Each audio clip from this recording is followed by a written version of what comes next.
Assalamualaikum warahmatullahi wabarakatuh. Perkenalkan, nama saya Rafli Muhammad Bahaki. Di sini saya akan menjelaskan tentang pertemuan 3 dan 4, yaitu pertemuan 3 yaitu dasar elektronika, komponen dasar-dasar. Dan yang keempat itu adalah teori dasar sirkuit listrik. Baik, yaitu di sini saya akan menjelaskan yang pertama yaitu yang komponen dasar-dasar, yaitu yang pertama ada resistor. Resistor ini sering dibekali dengan kode warna. Resistor juga adalah komponen pasif yang digunakan dalam sirkuit elektronik untuk mengatur aliran arus listrik. Fungsi utama resistor ini untuk menghambat aliran arus listrik dalam sirkuit dengan menghasilkan resistansi sehingga mengontrol jumlah arus yang mengalir melaluinya. Ini penting dalam berbagai aplikasi seperti elektronik, di mana perlu ada kontrol dan arus tegangan. Dan ada juga beberapa warna resistor dan cara membaca nilainya, yaitu sistemnya seperti penomoran standar yang digunakan untuk menentukan nilai resistansi, dan juga ada banyak kode warna yang terdiri dari berbagai garis warna yang tercetak pada badan resistor. Cara membaca nilainya adalah bagi berikut. Warna-warna standar untuk kode warna resistor adalah hitam, coklat, merah, orange, kuning, hijau, biru, ungu, abu-abu, dan putih. Setiap warna mewakili sebuah digit. Misalnya hitam itu 0, coklat itu 1, merah 2, dan seterusnya. Dan ada juga cara menghitung resistansinya. Susun digit sesuai urutan warnanya. Misalnya seperti 47 kali 10 akar 2, yaitu 4700 ohm atau 4,7 kilo ohm. Dan juga menentukan multiplier garis warna. Setelah digit-digit numerik menunjukkan faktor penggali untuk mendapatkan nilai akhir resistansi. Lanjut, yaitu ada prinsip kerja kapasitor dan penyimpanan. Kapasitor itu merupakan komponen yang pasif dalam sirkuit elektronik yang terdiri dari dua faktor konduktor yang dipisahkan oleh bahan elektrik. Prinsip kerja kapasitor adalah menyimpan muatan listrik antara dua plat atau elektroda. Ketika tegangan diterapkan ke kapasitor, muatan listrik menumpuk di plat-plat tersebut. Muatan ini disimpan dalam medan listrik yang dihasilkan oleh perbedaan potensial antara dua konduktor. Berikut jenis-jenis dan karakteristik masing-masing kapasitor. Yang pertama adalah kapasitor elektronik. Kapasitor ini memiliki kapasitas yang tinggi dalam ukuran yang relatif kecil. Biasanya memiliki polaritas dan terbuat dari dua elektroda berupa foil aluminium yang dipisahkan oleh bahan elektrolit. Karakteristiknya termasuk kapasitas yang besar dan tegangan operasi yang tinggi. Yang kedua itu ada kapasitor keramik. Kapasitor keramik ini terbuat dari bahan yang dibentuk oleh bahan keramik dan tersedia dalam berbagai nilai-nilai kapasitansi.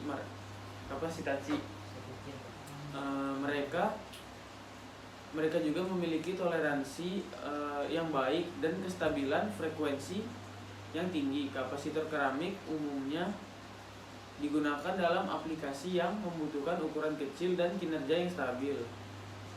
Yang ketiga itu ada kapasitor film. Kapasitor film ini menggunakan film tipis sebagai dieelektriknya. Mereka ini memiliki toleransi yang baik, kestabilan thermal dan kestabilan frekuensi yang tinggi. Kapasitor film sering digunakan dalam aplikasi yang membutuhkan presisi dan keandalan seperti dalam filter audio dan elektronik. Selanjutnya itu adalah aplikasi kapasitor dalam penyaringan dan penyimpanan energi. Yang pertama itu ada penyaringan.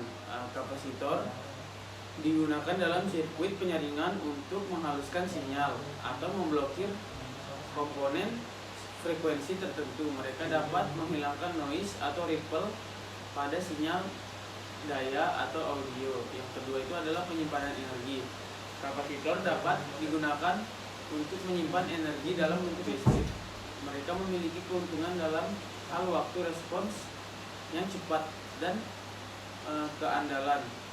Kapasitor juga digunakan dalam aplikasi penyimpanan energi seperti dalam flash kamera, sirkuit daya, dan sistem penyimpanan energi regeneratif pada kendaraan listrik pada umumnya.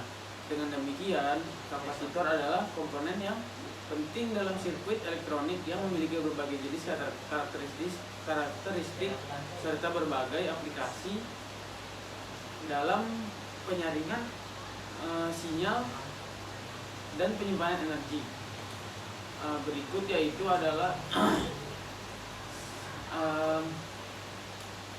induktor dan pengertian induktor.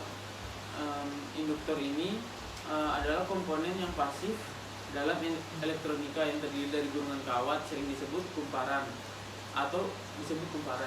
yang digunakan untuk menyimpan energi dalam medan magnetik ketika arus mengalir melaluinya.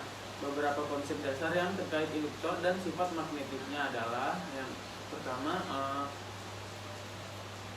induktansi.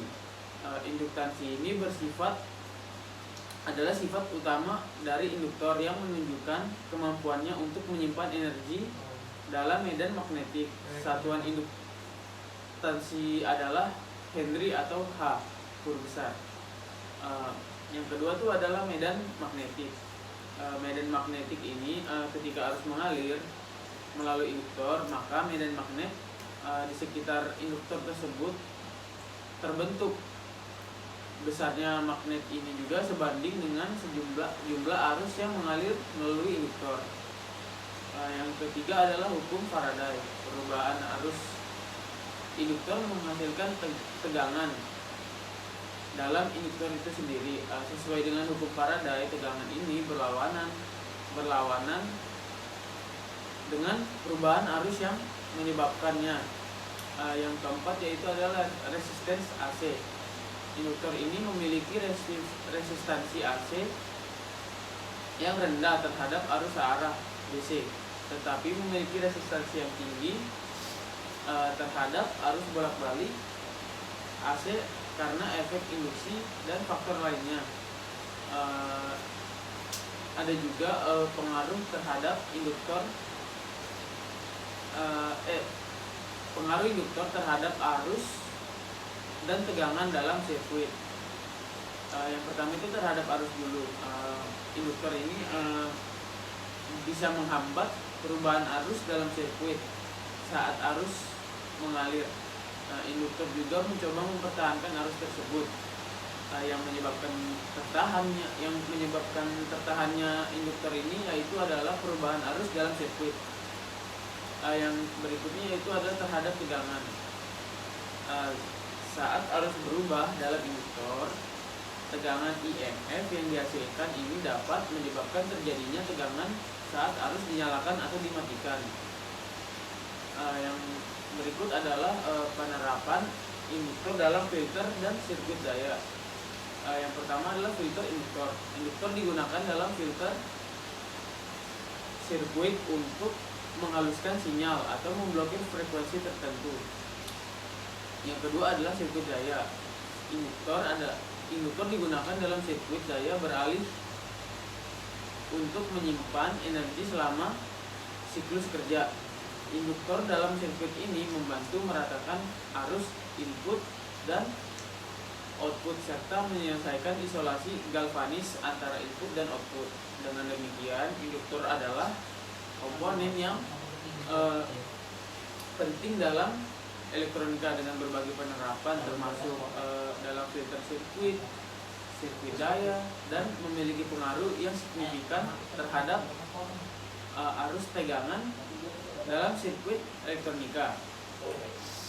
Baik, berikut untuk pertemuan 4 yaitu teori dasar sirkuit listrik.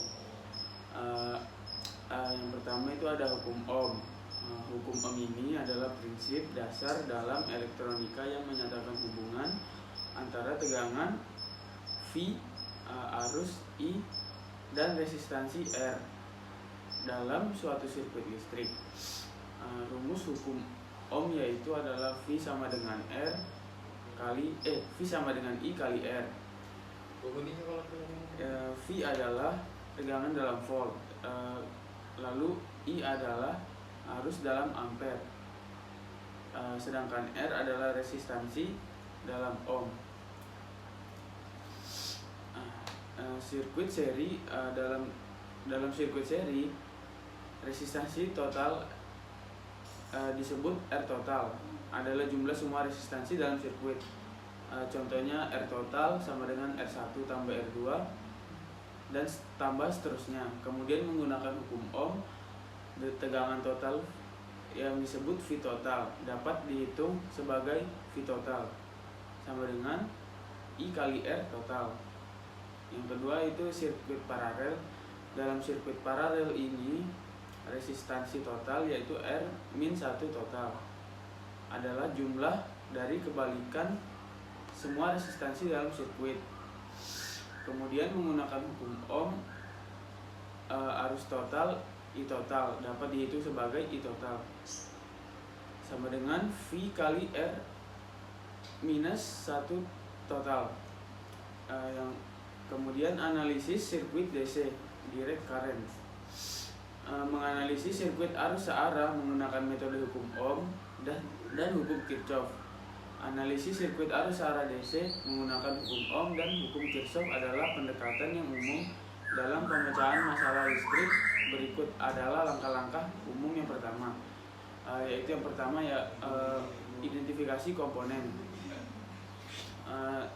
Bertujuan menentukan semua komponen dalam sirkuit seperti resistor, sumber arus, misalnya baterai, dan sumber tegangan, misalnya generator. Yang kedua yaitu rangkai sirkuit. Rangkai sirkuit sesuai dengan diagram yang diberikan atau yang Anda buat sendiri. Yang ketiga yaitu tentukan arah arus. Tentukan arah arus pada setiap loop dalam sirkuit. Biasanya arus dianggap mengalir dari terminal positif ke terminal negatif pada sumber arus, baterai, atau sumber tegangan.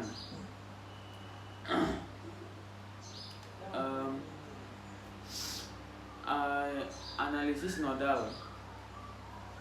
Identifikasi simpul. Tentukan simpul-simpul dalam sirkuit. Simpul adalah titik di mana 3 atau lebih elemen sirkuit bertemu. Tentukan simpul referensi. Yang pertama yaitu pilih simpul sebagai simpul referensi, biasanya simpul dengan ground. Terus terapkan hukum Kirchhoff kedua. Tulis hukum Kirchhoff kedua untuk setiap simpul yang bukan simpul referensi. Ini berarti jumlah arus yang masuk ke simpul tersebut sama dengan jumlah arus yang keluar dari simpul tersebut. Persamaan ini memberikan hubungan antara arus pada setiap resistor dan tegangan di antara simpul tersebut. Tahap berikutnya yaitu selesaikan persamaan. Selesaikan sistem persamaan yang dihasilkan untuk menemukan nilai arus di setiap resistor. Yang ketiga, perhitungan daya dan energi dalam sirkuit DC. Untuk analisis loop, yang pertama yaitu identifikasi loop. Tentukan loop yang tertutup dalam sirkuit. Loop ini adalah jalur yang tertutup yang melintasi setidaknya satu elemen sirkuit tanpa mengulangi simpul manapun. Tentukan arah loop. Tentukan arah loop ini adalah sangat penting karena menentukan tanda tegangan pada setiap elemen sirkuit dalam loop. Terapkan hukum Kirchhoff pertama. Tulis hukum Kirchhoff pertama untuk setiap loop. Ini berarti jumlah tegangan pada setiap elemen dalam loop harus 0. Selesaikan persamaan. Sistem persamaan yang dihasilkan untuk menentukan nilai tegangan di setiap elemen dalam loop. Yang C, pengertian frekuensi dan fasa dalam konteks sirkuit AC. Dalam konteks sirkuit AC, frekuensi merujuk pada jumlah siklus gelombang sinusoidal yang terjadi dalam 1 detik. Sedangkan fasa mengacu pada perbedaan waktu antara dua gelombang sinusoida atau perbedaan.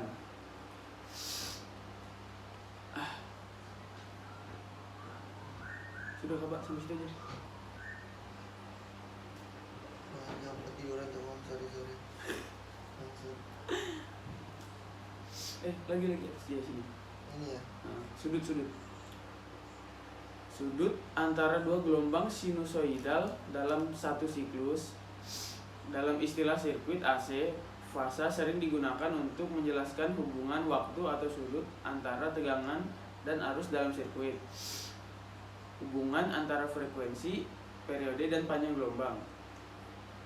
Frekuensi, periode, dan panjang gelombang saling terkait dalam konteks gelombang sinusoidal. 1. Frekuensi F merupakan jumlah siklus gelombang yang terjadi dalam 1 detik dan diukur dalam Hertz. Periode atau T merupakan waktu yang diperlukan untuk satu siklus gelombang dan dapat dihitung sebagai kebalikan dari frekuensi, yaitu T1 per F. Periode diukur dalam satuan waktu seperti detik atau second. Yang ketiga, panjang gelombang atau seperti ini, merupakan jarak fisik dari satu titik puncak gelombang ke titik puncak berikutnya. Panjang gelombang sinusoidal dapat dihitung dengan menggunakan rumus panjang gelombang sama dengan V per F, di mana V adalah kecepatan gelombang.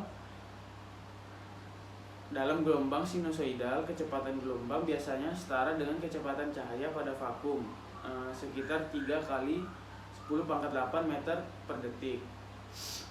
Berikutnya, hubungan antara ketiganya adalah sebagai berikut. Frekuensi F dan periode T adalah kebalikan satu sama lain, yaitu F sama dengan 1 per T. Sementara itu panjang gelombang bergantung pada frekuensi F dan kecepatan gelombang V dengan rumus panjang gelombang sama dengan V per F. Jadi semakin tinggi frekuensi, semakin pendek periode dan panjang gelombangnya. Mungkin itu saja yang bisa saya jelaskan dari pertemuan 3 dan 4. Sekian, terima kasih. Wassalamualaikum warahmatullahi wabarakatuh.